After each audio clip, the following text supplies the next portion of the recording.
Very good morning everyone. Good morning Swati. चलिए देखिए, last class में we were discussing about consideration. हम लोग लास्ट क्लास में कंसिडरेशन को डिस्कस कर रहे थे। कंसिडरेशन थोड़ा सा बड़ा टॉपिक है।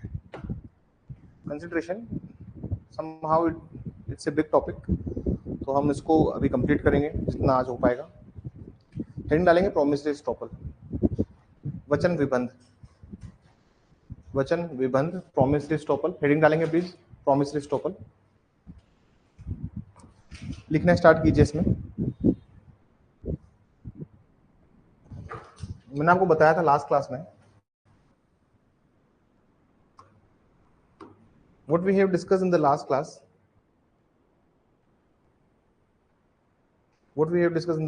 मैंने आपको कहा था सर, प्रोमिसरी एस्टॉपल एक ऐसी चीज होती है, वचन विबंध एक ऐसी चीज होती है जिसमें पक्षकार कॉन्ट्रैक्ट ना होते हुए भी कॉन्ट्रैक्ट को बाउंड कर सकता है।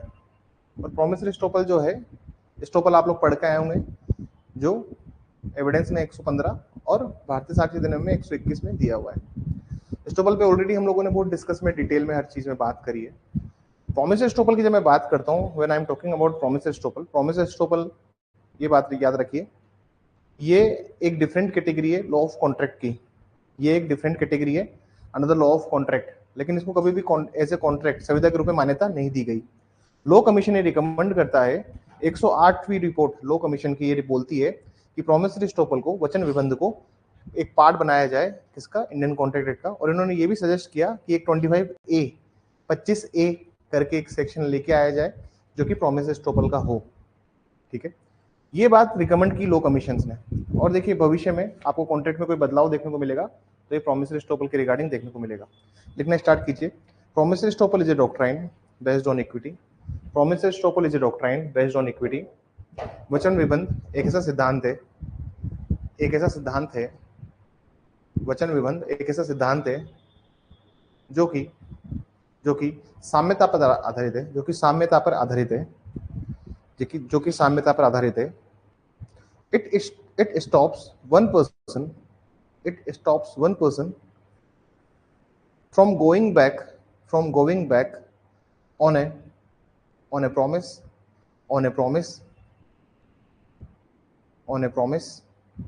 even if a legal contract does not exist। इसके अंतर्गत किसी वैध संविदा के ना होते हुए भी,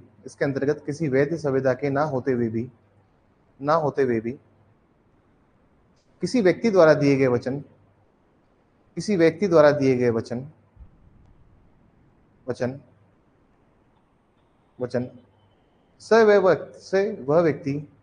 से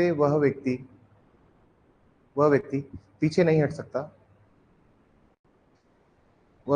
नहीं हट सकता। आगे लिखिए। अकॉर्डिंग टू लॉर्ड डैनिंग,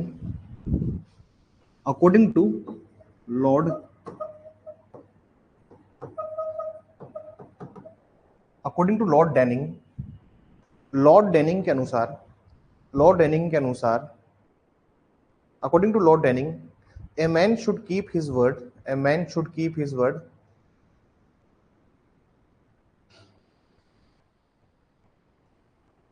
एक व्यक्ति को अपने शब्दों पर खरा उतरना चाहिए।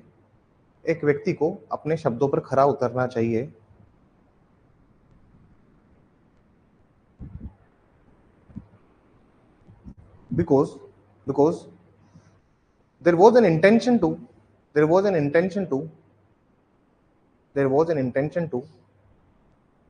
work upon such promise।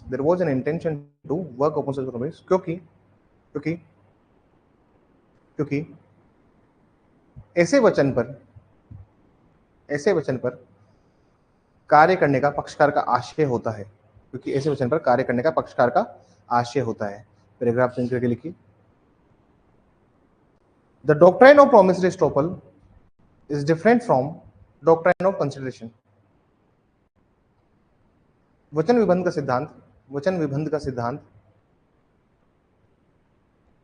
प्रतिफल के सिद्धांत से भिन्न होता है।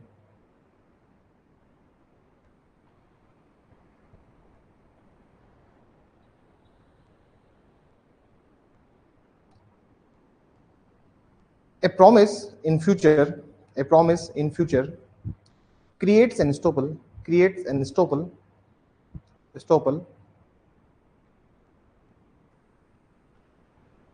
that person has worked in anticipation of such promise, that person has acted in anticipation of such promise. लिखिए आगे.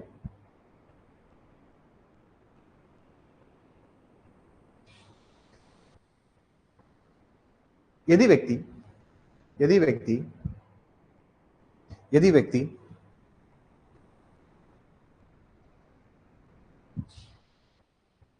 किसी वचन को पूर्ण करने की प्रत्याशा से, किसी वचन को भविष्य में पूर्ण करने की प्रत्याशा से, यदि व्यक्ति किसी वचन को भविष्य में पूर्ण करने की प्रत्याशा से कोई कार्य करता है तो वह विबंध की श्रेणी में माना जाता है, तो वह विबंध की श्रेणी में माना जाता है, तो वह विबंध की श्रेणी में माना जाता है, तो वह विबंध की श्रेणी में माना जाता है.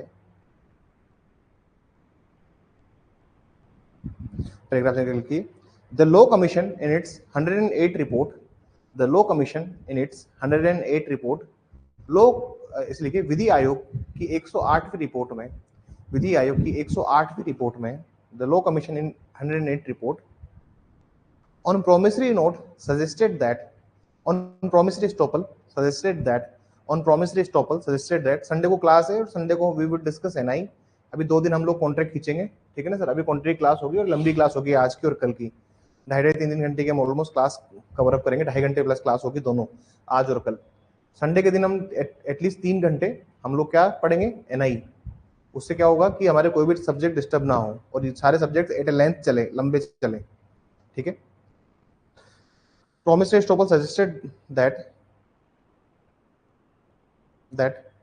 aiding of section 25A, 108वीं रिपोर्ट, कहाँ तक लिखा है? 108वीं रिपोर्ट तक लिखा है. 108वीं रिपोर्ट में ये सुझाया गया कि भारतीय संविधान अधिनियम में धारा 25 को जोड़ा जाए. भारतीय संविधान अधिनियम में धारा 25 को जोड़ा जाए जो कि वचन विबंध के ऊपर हो,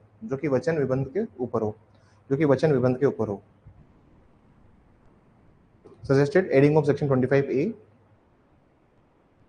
in the Indian Contract Act.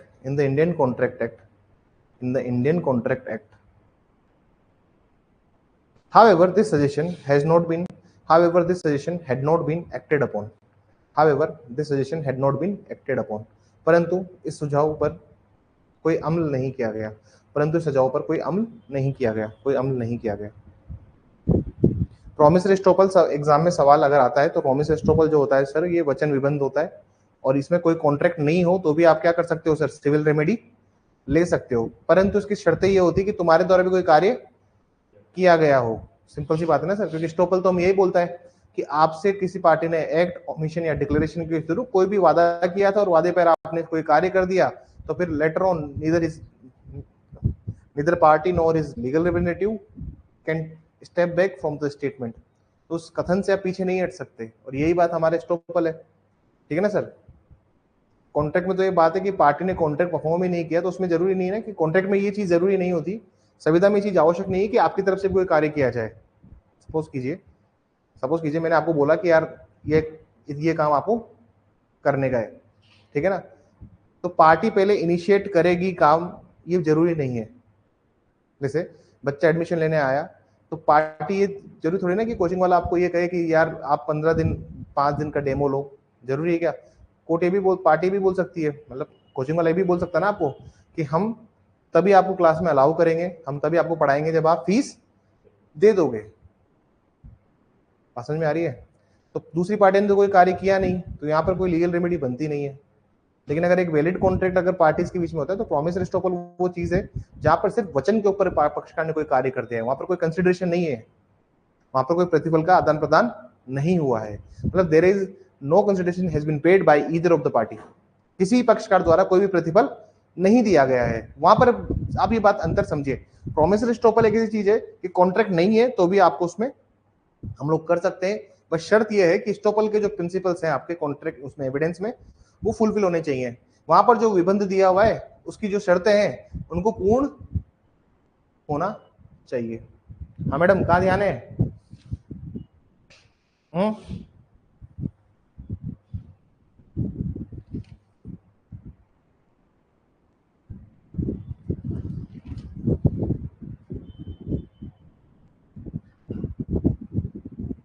देखिए सेक्शन 25 कहता है an agreement without consideration is void. कोई भी करार जो कि बिना प्रतिफल के वो शून्य होगा। लेकिन इसका अपवाद की अगर आप बात करते हो तो इसका अपवाद है प्रोमिसरी स्टॉपल, वचन विबंध, क्योंकि वहां पर कोई प्रतिफल तो है नहीं लेकिन फिर भी वो शून्य नहीं है। इसमें एक लाइन लिखिए, promissory estoppel is an exception to section 25। Promissory estoppel is an exception to section 25। वचन विबंध धारा 25 का एक अपवाद है, धारा 25 का एक अपवाद है। Section 25 states that agreement without consideration is void. Agreement without consideration is void. धारा 25 ये बताती है कि धारा 25 ये बताती है कि बिना प्रतिफल के किया गया करार शून्य होगा। बिना प्रतिफल के किया गया करार शून्य होगा।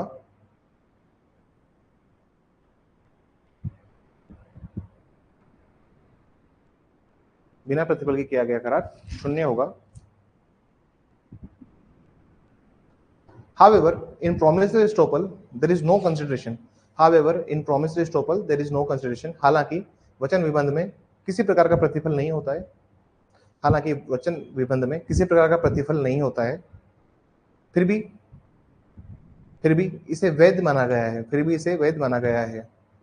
However, there is no consideration in promissory estoppel.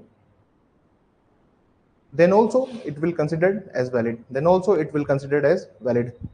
इसका लैंडमार्क जजमेंट है Motilal Padmavat sugar mills versus state of UP. MP sugar mills versus state of UP. मैंने ये केस लिखवाया होगा आपको एविडेंस में। लैंडमार्क जजमेंट मतलब landmark judgment Motilal Padmaavat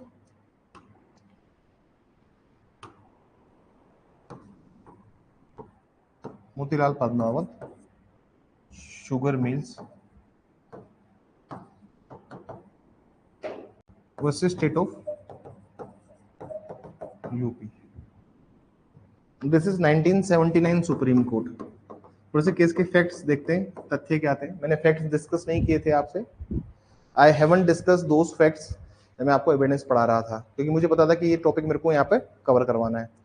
promissory estoppel का ये लैंडमार्क जजमेंट है। तीन चीजें होती है सर प्रोमिसरी एस्टॉपल में हमेशा। सबसे पहले होता है वचन, जिसको हम कहते हैं प्रॉमिस। दूसरी चीज होती है रिलायंस, उसको आप कह सकते हो विश्वास। तीसरी चीज होती है कोई लीगल इंजुरी, कोई विधिक क्षति या हानि। ये तीन चीजें होनी चाहिए प्रॉमिसरी एस्टॉपल में आने के लिए। कोई वादा किया था, उस पर विश्वास करके क्योंकि आपने कोई कार्य किया है और उसकी वजह से आपको लीगल इंजरी हुई है। ठीक है ना सर? लीगल इंजरी का मतलब होता है कि विधिक रूप से आप क्षति हुई है, आपके किसी अधिकार को उल्लंघन हुआ है, आपको एक कॉज ऑफ एक्शन। क्योंकि जब तक लीगल इंजरी नहीं होगी आपको क्या नहीं मिलेगा सर? क्या? Cause of action. Very good, शाबाश। क्या नहीं मिलेगा? Cause of action. और जब तक कॉज ऑफ एक्शन नहीं आएगा केस फाइल कर सकते हो क्या? नहीं कर सकते। बिल्कुल सर, लो बहुत आसान है, मतलब डिफिकल्टी तो कुछ है ही नहीं इसमें। अब मैं इसके फैक्ट सुनाता हूँ मदनलाल पद्मावत के आपको। सर इसमें क्या होता है, एक पार्टी अपने वर्ड्स और कंडक्ट से दूसरी पार्टी को ये क्लियर करती है और अनइक्विवोकल प्रॉमिस करती है कि वो एक लीगल रिलेशन क्रिएट करना चाहती है उस पार्टी के साथ इन फ्यूचर में। ठीक है सर? दूसरी पार्टी क्या करती है सर? एक पार्टी क्या बोलती है, जैसे ये स्टेट के अगेंस्ट केस है, ये this case was against the state ने बोला था इस केस में कि देखो हम we want to increase the sugar level production, हम शुगर लेवल प्रोडक्शन बढ़ाना चाहते हैं। तो ये इनके वर्ड्स पे रिलाई करके सम स्टाफ को कुछ हायर कर लेते हैं और कोई ऐसा कार्य करते हैं जिससे इनकी कैपिटल बिल्कुल ध्वस्त हो जाती है। लेटर ऑन क्या करती है सरकार? गन्ने पे टैक्स लगा देती है। लेटर ऑन सरकार क्या करती है? गन्ने पे टैक्स लगा देती है। तो ये कहते हैं कि आपके कहने पे तो हमने काम किया और आपने ही हमारे साथ ही बैक स्टेप कर दिया। आपने प्रॉमिस किया, हमने उस पर रिलाई किया, हमने काम किया, अब हमें लीगल इंजरी हो रही है इस वजह से। समझ में आ रही है? तो पार्टीज वापस अपने उस पर नहीं जा सकती। बात समझ में आई? लिखिए इसमें, where one party by his words और कंडक्ट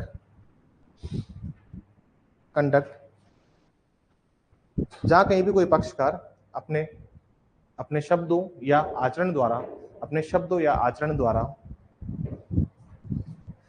किसी प्रकार का स्पष्ट रूप से वचन करता है, किसी प्रकार का स्पष्ट रूप से वचन करता है, by where one party by his words और conduct made a clear promise to the other party other party and such other party acted upon such promise, तथा दूसरा पक्षकार ऐसे वचन पर यदि कोई कार्य करे, यदि दूसरा पक्षकार ऐसे वचन पर कोई कार्य करे तो वह वचन दोनों पक्षों में बाध्य होगा। Then such promise would be binding on both the parties.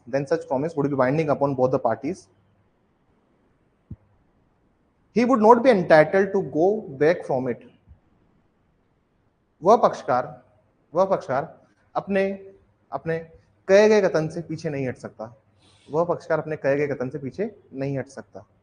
He would not be entitled to to go back upon it.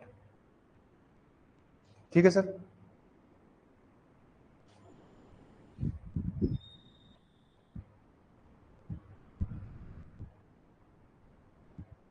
MP में सवाल आया और यही सवाल को रिपीट किया झारखंड में भी।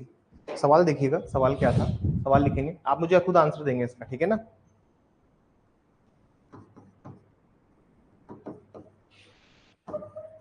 सर पेपर जो है ना, अब पेपर अच्छे बनने लगे हैं, एमसीक्यू जो है वो अच्छे ड्राफ्ट होने लगे हैं। राजस्थान में नहीं बात कर रहा हूँ मैं, राजस्थान का जो रिक्रूटमेंट है ना वो बहुत पीछे चलता है।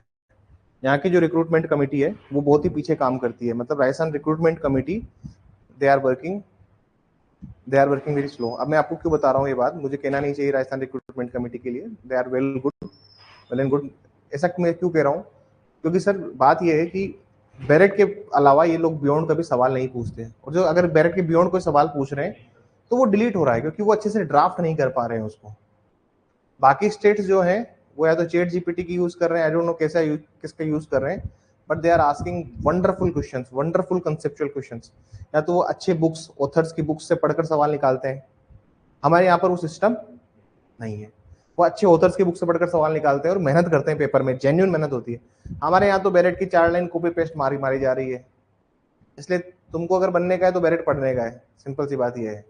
If you want to clear RJS exam ना, तो फिर आपको निकालने का है।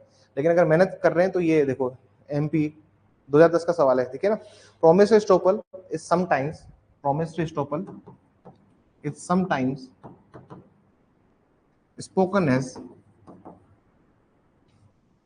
spoken of as a substitute for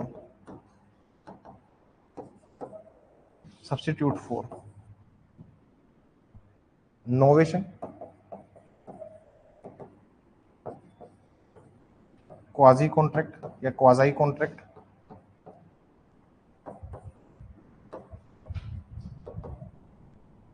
consideration,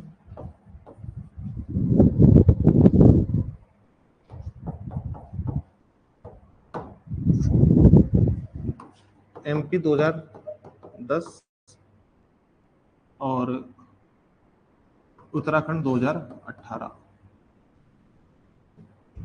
Uttarakhand 2018 या झारखंड 2018, ऐसे कुछ झारखंड उत्तराखंड में आया था, आई एम नॉट श्योर। लिखिए हिंदी में, वचन विबंध को वचन विबंध को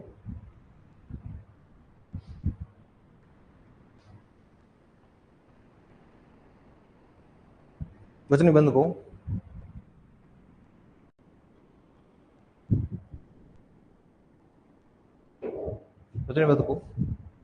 कई बार कई बार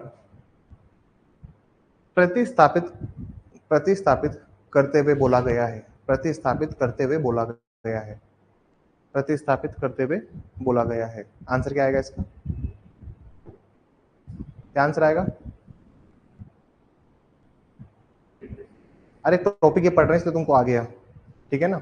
लेकिन ये याद रखिए, ये याद रखिए, हम कई बार प्रोमिसरी एस्टॉपल को एज ए कंसिडरेशन भी बोलते हैं। प्रॉब्लम क्या होती है ये समझिएगा बात। देखिए नॉर्मल कॉन्ट्रैक्ट में तो हम लोग फिर भी कंसिडरेशन की बात करते हैं, कंसिडरेशन के बिना वॉइड मान लेते हैं, मतलब बिना प्रतिफल के सुविधा क्या हो जाएगी? शून्य हो जाएगी। लेकिन प्रॉमिसरी एस्टॉपल फिर भी अपना काम कर देता है। जैसे मैंने तुमको बोला कि गाँव जाके तुम अपने गाँव जाओ और गाँव जाके मेरे लिए ये चीज़ ले आना। तुम्हारे गाँव में सपोज कीजिए इस साल बहुत अच्छी मूंगफली की फसल हुई है, तो गाँव जाके मूंगफली की फसल ले आना, जो भी मार्केट रेट होती है वो मैं तुम्हें पे कर दूंगा, ठीक है ना सर। अब हमारा रिलेशन एज ए टीचर नहीं है सपोज करो, ठीक है ना, एज ए स्टूडेंट नहीं, हम दोस्त है दोनों सपोज करो। अब तुम गाँव गए और तुम 10 किलो मूंगफली ले आए, मूंगफली का भाव था 100 रुपये किलो के हिसाब से, तो तुमको तो 1000 रुपये देने चाहिए थे मुझे, लेकिन तुम चुपचाप जाके ले आए और मैंने तुमको बाद में 1000 रुपये भी नहीं दिए, तो तुम केस करोगे नहीं करोगे? क्या हमारे बीच में कॉन्ट्रैक्ट था? क्या एग्रीमेंट हुआ है? क्या कोई कंसिडरेशन हुआ है? लेकिन आपने जो मेरे वचनों पे काम किया है वो आउट ऑफ कंसिडरेशन किया है। समझ में आई बात? आपने मेरे वचन पे कोई कार्य किया है तो आपने मेरे वचन को ही क्या मान लिया? ये जो टॉपिक है ना, दोनों ये टॉपिक अलग अलग हैं सर।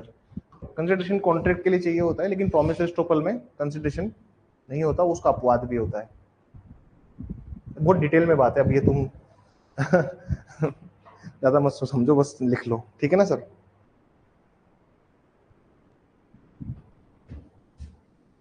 एक और सवाल आया, compromise of disputed claim, compromise of disputed claims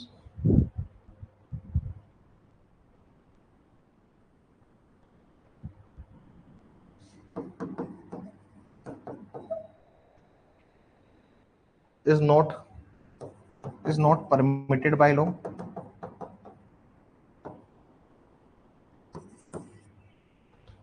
result in void agreement,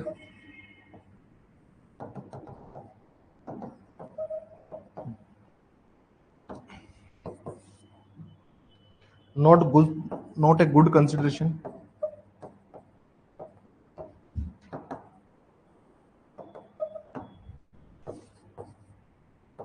is a good consideration।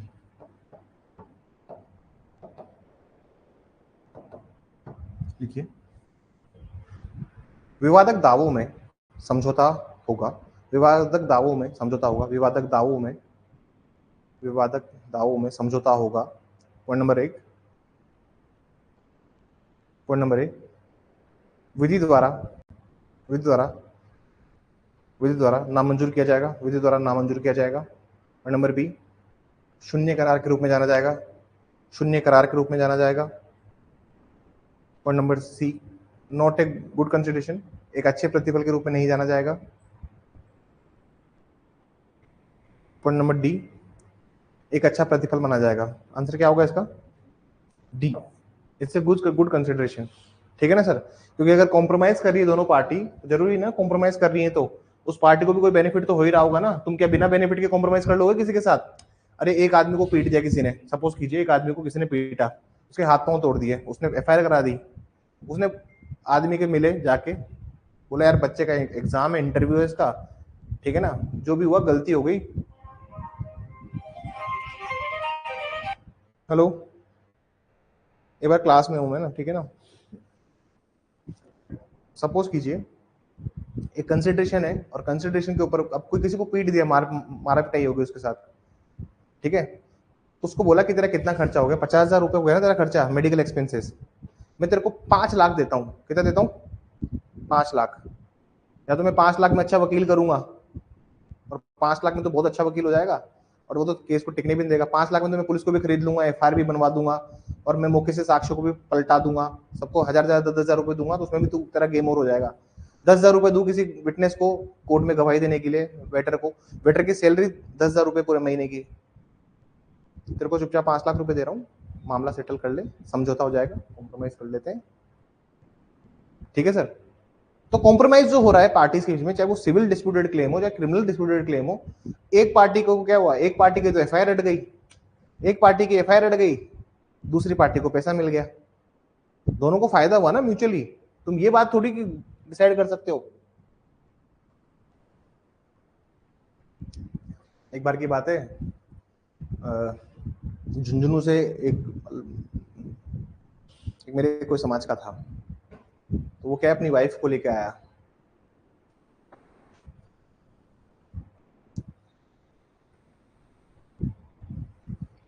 लोग क्या करते हैं ना, कभी लोग कभी कभी क्या है, गलत कंसिडरेशन समझते हैं। ऐसा था कि जहाँ मैं पहले पढ़ाई करता था, तो वहाँ स्टाफ तो दोस्त तो थे ही, नॉर्मल बातचीत तो सब, वहाँ स्टाफ तो अपना।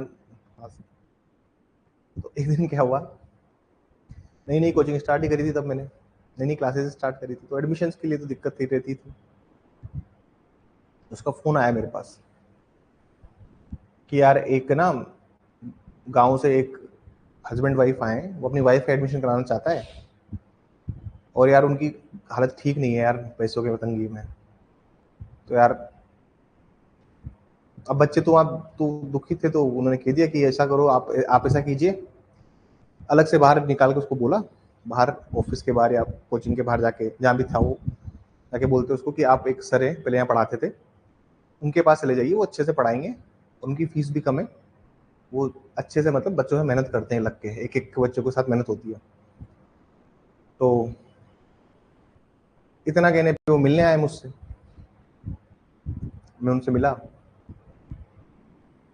फिर मैं उनसे बात की मैंने, तो मेरे को पता लगा कि हस्बैंड जो है वो नौकरी ढूंढ रहे हैं। तो मैंने कहा अपनी सीवी भेजो, मैंने एक प्राइवेट कोई एक ये अपने ओरिएंट पंखे बना था ना, ओरिएंट, उसके कोई राजस्थान के मार्केटिंग हेड थे, और एक नॉर्थ इंडिया के भी मार्केटिंग हेड हैं उसके, वो अपने जानकार थे। मैंने उनको फ़ोन किया, मैंने कहा कि ये ऐसे अपने रिलेटिव है, परिचित ही, ऐसे करके मैंने इंट्रोड्यूस किया। मैंने भी नहीं कहा दोस्त है कोचिंग में कोई आया, ऐसा भी नहीं, यार इनको नौकरी चाहिए, कोई भी अगर सेल्स वेल्स में कहीं हो, या तो अपने गोदाम पे या फिर कहीं पे भी इनको लगा दीजिएगा। और सीवी वगैरह भेज के मैंने उनकी 15 मिनट में नौकरी की भी बात कर ली। फिर वो चले गए। नेक्स्ट डे वो वापस उसी संस्था में जाते हैं जहाँ से वो आए थे, और वहाँ जाके उसको बोलते हैं कि तेरे को कितने रुपए कमीशन मिला है वहाँ भेजने का। आप सोचिए कि किसी के लिए आप अच्छा सोचते हो और अच्छा करते हो, तो ये जमाना क्या है। 1,20,000 में उसने वहाँ एडमिशन लिया, और वो हर दिन रोते हैं उसके घर वाले, कुछ पढ़ाते नहीं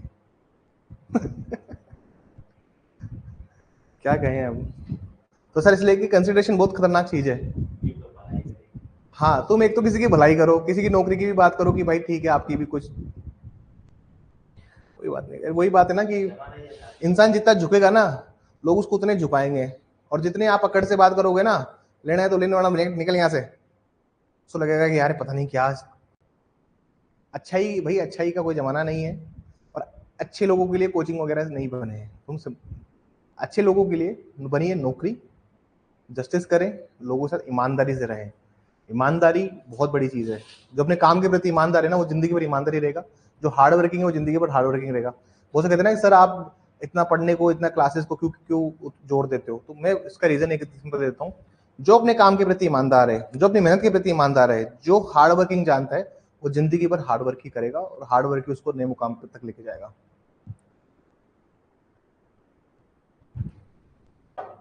तो यार कुछ ऐसा था अनुभव, पर ठीक है, चलते रहते हैं। तो खराब भी लगता है, पर ठीक है, क्या तुम्हारे हाथ में तो कुछ है नहीं ना। तो उसको लगा कि कुछ कंसिडरेशन मिल रहा है, और इसको लगा कि क्या कंसिडरेशन है, पर मेरा कोई कंसिडरेशन नहीं था यार।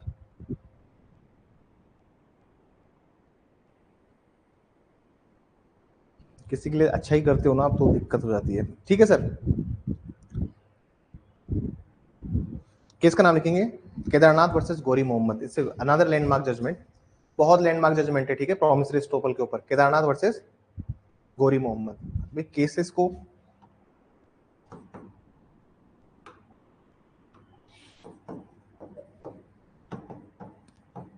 केदारनाथ वर्सेस गोरी Mohammad, that is 1886।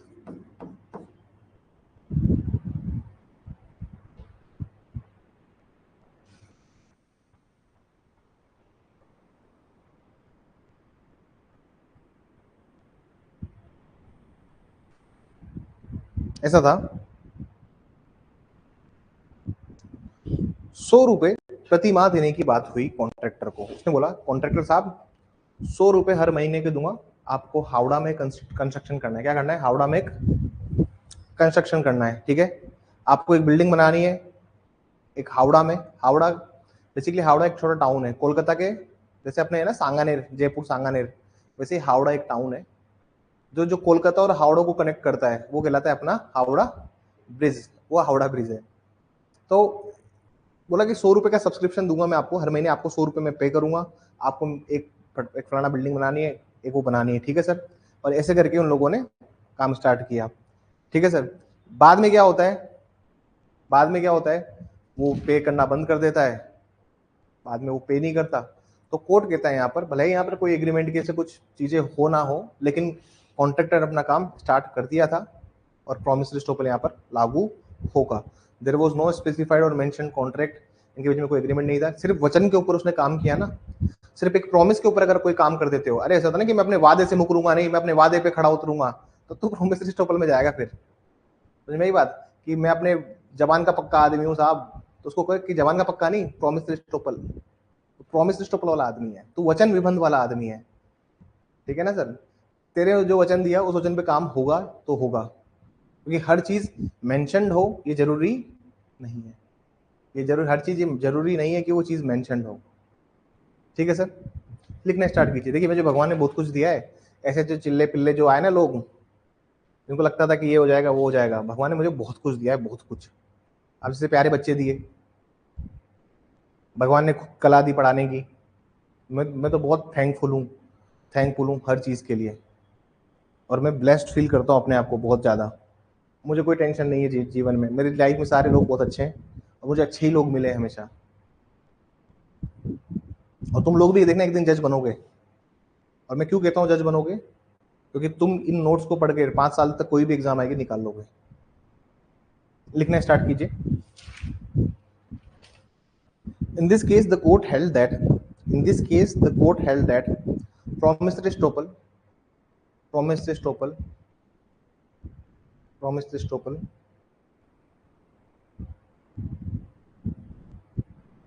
can be availed as, can be availed as, can be availed as legal remedy, legal remedy. न्यायालय ने विधायित क्या की, न्यायालय ने विधायित क्या की, वचन विबंध, वचन विबंध द्वारा भी, वचन विबंध द्वारा भी, वचन विबंध द्वारा भी विधिक अनुतोष प्राप्त किया जा सकता है, विधिक अनुतोष प्राप्त किया जा सकता है। It's a very landmark judgment Kedarnath Gauri Mohammad.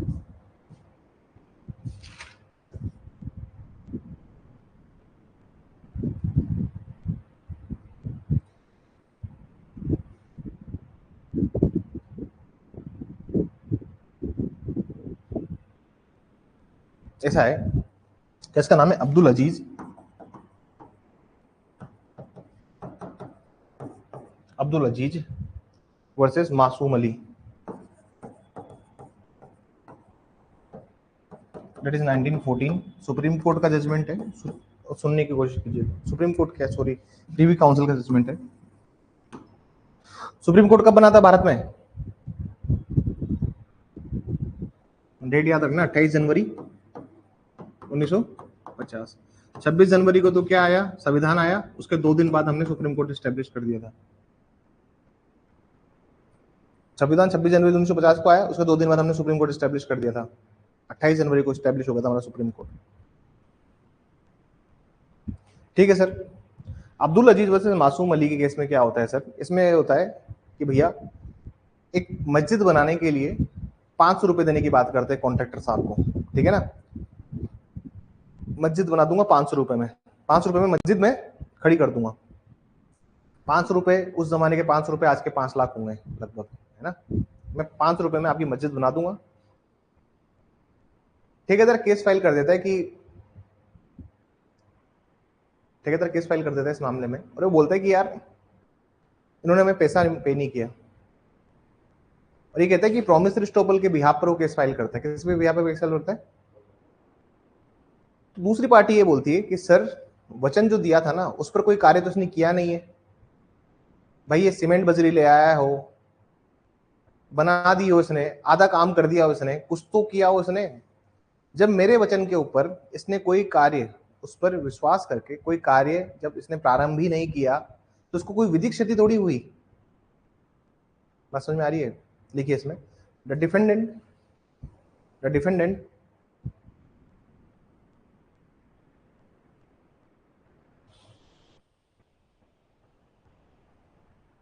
The defendant 4 rupees 500 4 rupees 500 4 rupees 500 for the purpose of rebuilding mosque for the purpose of rebuilding mosque was held not liable to pay for it was held not liable to pay for it because nothing has been done by the contractor because nothing has been done by the contractor because nothing has been done by the contractor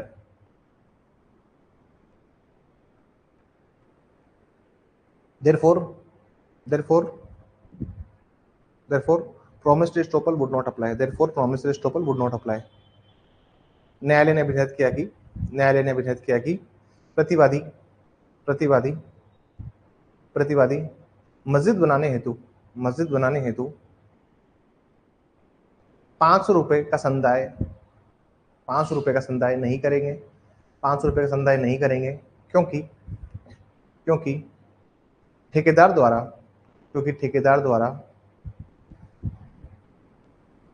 किसी प्रकार का कोई कार्य नहीं किया गया है किसी प्रकार का कार्य नहीं किया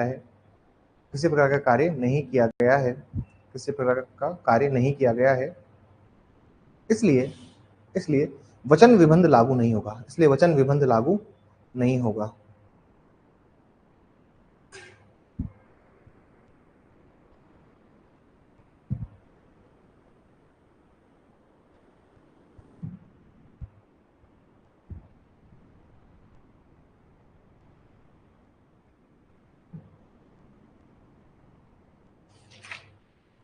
देयर आर दोज केसेस ना सर, ठीक है।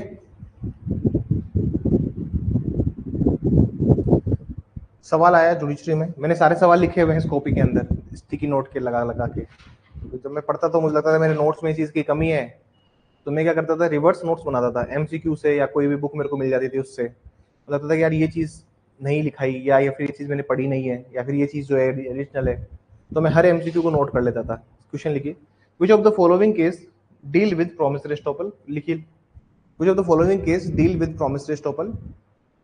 निम्नलिखित में से कौन सा मामला वचन विबंध से संबंधित है? निम्नलिखित में कौन सा मामला वचन विबंध से संबंधित है? वचन विबंध से संबंधित है।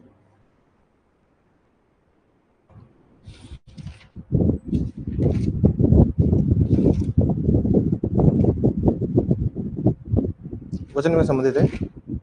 पहला केस लिखिए, दुर्गा प्रसाद वर्सेस बलदेव।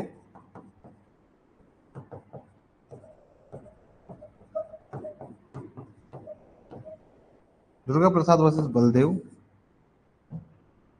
केदारनाथ गौरी मोहम्मद।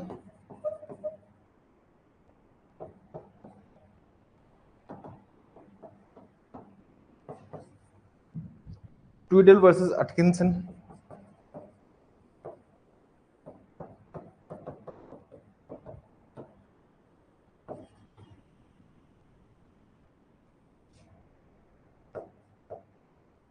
डनलप का केस था ना, डनलप न्यूमेटिक टायर वाला, वो वाला केस। कौन सा केस है सर चारों में से? और बलदेव किससे संबंधित था? बलदेव कल पढ़ा था ना, बलदेव किस संबंधित था? बलदेव कंसिडरेशन संबंधित है, ये प्रतिबल संबंधित है, जबकि ये प्रॉमिसरी एस्टॉपल का लैंडमार्क जजमेंट है 1886 का। अब आगे लिखवा दूंगा, आगे आएगा डनलॉप वाला, ट्विडल अटकिंसन और डनलॉप न्यूमेटिक टायर कंपनी, ये भी आगे पढ़ेंगे हम लोग। तुम लोग सिर्फ डनलप लिख लो। डनलप की एक टायर कंपनी आती है, याद है? डनलप के टायर आते हैं, एक कंपनी डनलप टायर, बहुत ये सब फॉरेन कंपनियां हैं। ठीक है सर। प्रिविटी को हम कहते हैं निजता। क्या कहते हैं? निजता, गोपनीयता। ठीक है ना सर? गुप्तता, प्रिविटी, गुप्तता, प्रिविटी, गुप्तता। अब प्रिविटी दो तरह की होती है सर, एक होती है कॉन्ट्रैक्ट, एक होती है कंसिडरेशन। एक है संविदा, एक है प्रतिफल।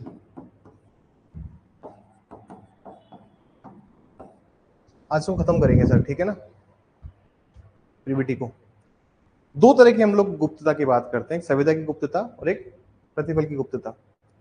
देखिए contract, privity of contract England में भी लगती है और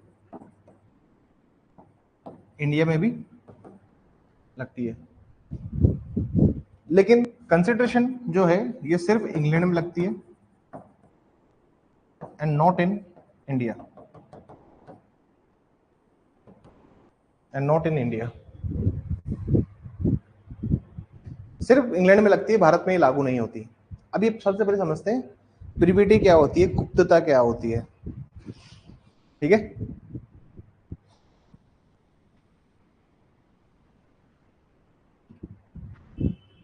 प्रिविटी का मतलब ये होता है ओनली टू पार्टीज। क्या होता है? ओनली टू पार्टीज, केवल पक्षकारों तक, केवल पक्षकारों तक। प्रिविटी ऑफ कॉन्ट्रैक्ट इंग्लैंड में भी लगता है, इंडिया में लगता है। मतलब क्या है इसका? कि देखो सर, भारत में केवल पक्षकारी होंगे जो कि संविदा करेंगे। कोई तीसरी पार्टी हमारे यहाँ पे कॉन्ट्रैक्ट कर सकती है क्या? बताइए, कोई तीसरी पार्टी कॉन्ट्रैक्ट कर सकती है क्या? मेरे भी यहाँ पर कोई मेरे पड़ोसी है, वो आके बोल सकता है क्या? अरे भाई सपोज करो तुम किसी कोचिंग इंस्टीट्यूट में गए, ठीक है ना? तुम किसी कोचिंग इंस्टीट्यूट में गए और एक नामी गिरामी मास्टर हैं जो उस कोचिंग में पढ़ाते हैं। मान लीजिए ए नाम के एक मास्टर पढ़ाते हैं उस कोचिंग में। वो पढ़ाते तो वहाँ है, लेकिन वो कोचिंग उनकी नहीं है। वो खुद ही वहां पर मंथली या फिर आवर लिया, पर लेक्चर के साथ उनको पेमेंट होता है। समझ में आई? उस कोचिंग के मालिक है एक्स, तुम्हारा नाम है लोकेश। तुमने तो इनके साथ कॉन्टेक्ट किया ना भाई? क्या तुमने क्या इसके साथ कॉन्टेक्ट किया है क्या? कल को अगर ये छोड़ के चला गया तो क्या इसके ऊपर केस कर सकते हो क्या तुम? अरे कर सकते हो क्या? क्यों नहीं कर सकते? इसके पीछे का सिद्धांत ये है कि कॉन्ट्रैक्ट ये बोलता है, संविदा ये बोलती है कि सिर्फ पक्षकार के बीच में होगा, ये सिर्फ पार्टीज के बीच में ही होगा। और ये इंग्लैंड में भी लगता है और इंडिया में भी लगता है। मतलब पार्टीज के अलावा कोई तीसरा पार्टी, तीसरे तुम्हारी बिहार पर कोई तीसरा आदमी आ सकता है क्या? क्या तुम्हारे बिहार पर आके तुम्हारे पिताजी बोल सकते हैं क्या कि मैं करूंगा इसकी जगह? चलो ठीक है, लोकेश की जगह जो भी इनके पिताजी का नाम है, ये लोग ये पढ़ेंगे, ये उनके बीच में कोई कॉन्ट्रैक्ट हो सकता है क्या? आज कोई बच्चा मेरे पास पढ़ने आया तो मैं क्या पिताजी के साइन और पिताजी का आधार कार्ड मांगूंगा क्या? मेरे को बच्चे का आधार कार्ड चाहिए या फिर बच्चे के साइन चाहिए फॉर्म के ऊपर, एडमिशन फॉर्म पे उसी का साइन चाहिए कि आपके पिताजी का साइन कराऊंगा एडमिशन फॉर्म पे। गार्जियन वाली जगह करा दूंगा, स्टूडेंट की जगह तो आप ही का साइन होगा ना। तो कहने का मतलब ये कि गुप्तता जो होगी, जो प्रीविटी जो होगी कॉन्ट्रैक्ट की, वो सिर्फ पार्टीज के बीच में ही होगी। ये इंग्लैंड में भी लगता है और इंडिया में भी लगता है। समझ में आई? लेकिन जहां पर मैं बात करता हूं कंसिडरेशन की, देखिए इंग्लैंड में क्या होता है, बच्चे को 18 साल का बच्चा हुआ ना, उसको भगा देते हैं घर से कि अपना कमाओ खाओ मौज मनाओ। क्या बोलते थे? अपना कमाओ खाओ, घर से निकाल देते हैं उसे कि अपना पैसा कमाओ और अपनी कॉलेज की फीस भरो। तो वहाँ के जो बच्चे होते हैं वो किसी कैफे में काम कर रहे हैं, है ना, पर आवर के $10 मिल रहे हैं, 10 पाउंड मिल रहे हैं उन्हें, या 5 पाउंड पर आवर के हिसाब से काम कर रहे हैं ताकि फीस भी भर सके। इंग्लैंड में क्या होता है सर कि फीस तुम अपनी खुद की भरते हो, तुम्हारे बिहाफ पर तुम्हारे पेरेंट्स नहीं भरेंगे। बात समझ में आ रही है? तुम अपनी फीस खुद भरते हो। लेकिन अपने इंडिया में तो क्या होता है सर, 30 साल का भी लड़का हो जाएगा तो भी फीस कौन ही दे रहा है? माता पिता ही दे रहे हैं, और क्या नहीं होता बताओ? अगर वो अनएम्प्लॉयड है तो वो खुद ही कर रहा है अपना। इंडिया में ये सिद्धांत लागू नहीं होता क्योंकि यहाँ पर पार्टीज के अलावा, जैसे ए और बी कोई पार्टी थी, ठीक है ना सर, ए और बी कोई पार्टी है। अब बी के बिहाफ पर सी पैसा पे कर रहा है, तो वो इंडिया में कर सकता है। तो इंडिया में हम गुप्तता को नहीं मानते, लेकिन इंग्लैंड में बी को ही करनी पड़ेगी भैया। हमारे एक सर थे, उन्होंने अपनी बेटी को यूके पढ़ने भेजा। कहाँ भेजा? यूके। उन्होंने एफिडेविट बनवाया प्रॉपर, उनसे एफिडेविट लिया इस बात का कि जो बेटी को भेज रहे हो उसको फीस वीस की दिक्कत तो नहीं आएगी ना, आप इसकी प्रॉपर फीस जमा करा देंगे ना, आप प्रॉपर फीस भर पाओगे ना इसकी, क्योंकि बेटी खुद तो दे नहीं रही, लेकिन लड़की इंडिया की थी तो उन्होंने यहाँ का रूल लगाया। क्योंकि हमारे यहाँ पे प्रीविटी ऑफ कंसिडरेशन नहीं होता, हमारे यहाँ पर इंडिया में प्रीविटी ऑफ कंसिडरेशन नहीं है। हमारे यहाँ पर प्रतिफल की गुप्तता नहीं है। जैसे मेरे भी यहाँ पर कोई और भी पेमेंट कर सकता है ना, अरे भाई मेरे को एक कार पसंद है, हो सकता है ना मेरे पिताजी उसका पेमेंट कर दें, लेकिन इंग्लैंड में तो भैया उसी को करना पड़ेगा जो आदमी को चाहिए। पेमेंट उसी खाते से आनी चाहिए, उसी के अकाउंट से पेमेंट आना चाहिए, थर्ड पार्टी नहीं कर सकती। बात समझ में आई? बात समझ रहे हो आप मेरी? प्रीविटी ऑफ कॉन्ट्रैक्ट में सिर्फ पार्टीज ही करेंगी, प्रीविटी ऑफ कंसिडरेशन भी सिर्फ पार्टीज ही पे करेंगी, लेकिन हमारे इंडिया में पार्टीज पे नहीं करती, उनके बिहाफ पर कोई और पे करता है, इसलिए हम इसको इंडिया में फॉलो नहीं करते। समझ में आया? लेकिन हम इंडिया में क्या फॉलो करते हैं? प्रीविटी ऑफ कॉन्ट्रैक्ट, है ना, सविता की गुप्तता को मानते हैं। क्योंकि हमारे यहाँ पर हम ये कहते हैं, देखिए इंग्लैंड हो या फिर इंडिया, हम लोग हमेशा ये बात कहते हैं कि कॉन्ट्रैक्ट तो हमेशा पार्टीज ही करेगी ना सर। अरे आज सर मुझे कोई जेडीए से काम है, ठीक है ना सर, जेडीए से कोई डेवलपमेंट कराना है, जयपुर डेवलपमेंट अथॉरिटी से मुझे कोई डेवलपमेंट कराना है, तो मेरी कंपनी है, मैंने जेडीए के साथ में एक कॉन्ट्रैक्ट किया है, तो मैंने जयपुर डेवलपमेंट अथॉरिटी के साथ कॉन्ट्रैक्ट किया है ना, तो पार्टीज तो दोनों फिक्स है कौन कौन सी है। ये थोड़ी ना कि कोई तीसरी पार्टी भी थी कॉन्ट्रैक्ट के अंदर। समझ आ रही है? ट्राई पार्टी हो सकती है, लेकिन ये याद रखो पार्टी खुद को होना पड़ेगा, कोई तीसरी पार्टी आपके बिहाफ पर नहीं कर सकती ना। आप समझ रहे हो? इंडिया में तो हम इसको मानते हैं। आप सपोज कीजिए एक प्रॉपर्टी है, ठीक है, एक प्रॉपर्टी आपको खरीदनी है, तो जो बायर है और जो सेलर है उससे सीधा आप जाओगे ना। ये थोड़े ना कि आपके पिताजी, आपके दादाजी, आपके फूफा जी जाके उस पार्टी के बिहाफ पर काम कर रहे हैं, क्योंकि पक्षकार के बीच में एक प्रीविटी है, पक्षकार के मध्य एक प्रीविटी, एक गुप्तता का सिद्धांत यहाँ पर लागू होता है। सविता में आपको गुप्तता का पालन करना पड़ेगा, लेकिन कंसिडरेशन में ऐसा आवश्यक नहीं है। कोई और भी आपके बिहाफ पर पे कर सकता है। बिल किसके नाम पर बना है वो जरूरी है ना सर। अरे कार खरीद रहे हो, कल को वही आदमी ये नहीं बोल सकता कि कार तो मैंने बेटा तेरे को दिलाई थी, मैंने दिलाई थी तेरे को। कोर्ट में जाओगे तो कोर्ट क्या कहेगा कि बिल किसके नाम पर है, बिल इसके नाम पर है तो कार इसकी है। लेकिन इंग्लैंड में क्या होता है, अच्छा बिल किसने पे किया था, बिल इसने पे किया था, कार इसकी है। अच्छा बिल तुम्हारे पिताजी ने पे किया है तो तुम्हारे पिताजी की कार है। हमारे इंडिया में क्या है, बिल किसके नाम पर है, उसकी है। बात समझ में आई? देखो इंग्लिश लॉ में पार्टी खुद पे करती है। जैसे तुमने अब्दुल लॉ अकेडमी में एडमिशन लिया है, तो तुम्हारी फीस होंगे कुछ बच्चे जिन्होंने खुद की, यहाँ पे कुछ बच्चे ऐसे भी हैं जो जॉब वॉब करते हैं यहाँ पे, उन्होंने खुद की फीस खुद पे करी है। लेकिन ऑलमोस्ट बच्चे जो हैं 70 to 80% बच्चे तो ऐसे जिनकी फीस किसने पे करी है, माता और पिता ने पे करी है। तो हम इंडिया में ये नहीं मानते। हमारे इंडिया में है कि कोई भी पे कर सकता है। अगर हम इंडिया में इसको मानने लग जाए तो तुम्हें ही पे करनी पड़ेगी। फिर शाम को तुम कोई हनुमान ढाबे पे दिख रहा है, कोई पंजाबी ढाबे पे दिख रहा है, कोई सोडानी में चटनी सर्व कर रहा है, समोसा सर्व कर रहा है, ऐसा साइंस सीन हो जाएगा हमारे यहाँ पे। कोई मैकडोनल्ड्स में काम कर रहा है, काम करने में बुराई नहीं है, काम करने में कोई बुराई, कोई काम छोटा बड़ा नहीं होता। लेकिन हमारे इंडिया में पैसा कोई और पे कर सकता है। अभी तो कहते हैं माँ बाप पढ़, तू तो पढ़, मैं देख लूंगा। बात समझ में आ रही है? हेडिंग डालेंगे प्रीविटी ऑफ कंसिडरेशन। अरे इस हेडिंग डालने के पहले थोड़ा सा लिख लीजिए। Under Indian contract act the consideration may proceed from the promisee or any other person. Promisee may proceed from promisee or any other person. भारतीय संविधा अधिनियम में भारतीय संविदा अधिनियम में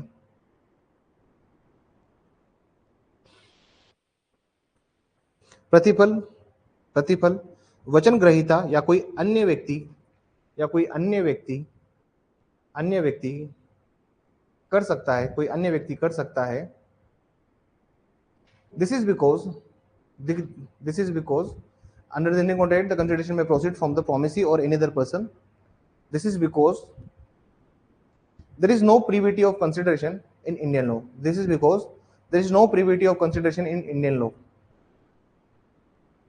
ये इसलिए है क्योंकि भारतीय विधि में प्रतिफल की गुप्तता को अपनाया नहीं जाता। बैरेट निकालेंगे सर, 2D में आएंगे। कहाँ आएंगे? 2D में। अब 2D में भी इसको लिखा हुआ है, ठीक है ना सर? अंडरलाइन करेंगे। द प्रोमिसी और एनी अदर पर्सन दिख रहा है, वचन ग्रहीता या कोई अन्य व्यक्ति दिख रहा है आपको पहली लाइन में ही। तो मतलब पैसा कौन पे कर सकता है? वचन ग्रहीता भी कर सकता है और कोई अन्य व्यक्ति भी कर सकता है। ये जो अन्य व्यक्ति है ना सर, ये है प्रिविटी ऑफ कंसिडरेशन को हम फॉलो नहीं करते। ये बताता है कि हम प्रिविटी ऑफ कंसिडरेशन को, हम प्रतिफल की गुप्तता को फॉलो नहीं करते, हम उसको नहीं मानते। बात समझ में आई? तुम्हारे भी यहाँ पर कोई और भी तो पेमेंट कर सकता है। तो यहां से निकलता है that we are not following privity of consideration, हम प्रतिफल की गुप्तता को नहीं स्वीकार करते। हमारे भी यहाँ पर कोई और भी कर सकता है। डी हेडिंग डाल लीजिए, privity of consideration. Privity of consideration, प्रतिफल की गुप्तता का सिद्धांत। प्रिविटी ऑफ कंसिडरेशन, प्रतिफल की गुप्तता का सिद्धांत। देखो सर, हर चीज जो है ना बैरेट में लिखी हुई है, बस तुम अगर सिंपल बैरेट पढ़ोगे तो समझ में नहीं आएगा। कुछ सब्जेक्ट ऐसे हैं जिसमें बैरेट इज नॉट सफिशिएंट, लेकिन उन इनसफिशिएंट सब्जेक्ट्स को, अभी तो आपको देखेंगे कॉन्ट्रैक्ट में कभी टफ सवाल नहीं पूछेगा, टीपीए में कभी टफ सवाल नहीं पूछेगा, लिमिटेशन में कभी टफ सवाल नहीं आएगा, एसआरए में कभी टफ सवाल नहीं आएगा, सिविल में टफ सवाल नहीं बनते सर, उसमें सिर्फ बैरेट बनाएंगे। और क्रिमिनल में केस लॉस बनाएंगे, उसके फिर वो से फालतू से फैक्ट्स बनाएंगे, तो उसको डिलीट करेंगे। तो ये बात आप समझिए, यह बात आप याद रखिए।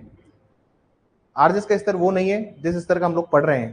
अरे सर, अगर ऊंचा स्तर पढ़ाऊंगा तो नीचे तो आना चाहिए ना, वो तो आना चाहिए ना सर। अरे तुम 12वीं मंजिल पे खड़े हो तो तुमको 7वीं 8वीं मंजिल तो पता है ना कौन सी है, क्योंकि तुम मुझसे तो गए होंगे। ऐसा नहीं लिफ्ट से सीधा 12वीं पे पहुंचे हो, सीढ़ियों से जाओगे तो तुम्हें पता रहेगा ना कि कौन सी मंजिल पे क्या देखा था। वैसा ही है सर कुछ सीन। अच्छा पढ़ाने से तुम्हारा दिमाग का विकास होता है और लेवल अच्छा होता है, अगर आप अच्छे तरीके से पढ़ रहे हैं। लेकिन ये सवाल कभी भी इतने डिटेल में नहीं पूछेगा। हाँ, मेंस में पूछता है,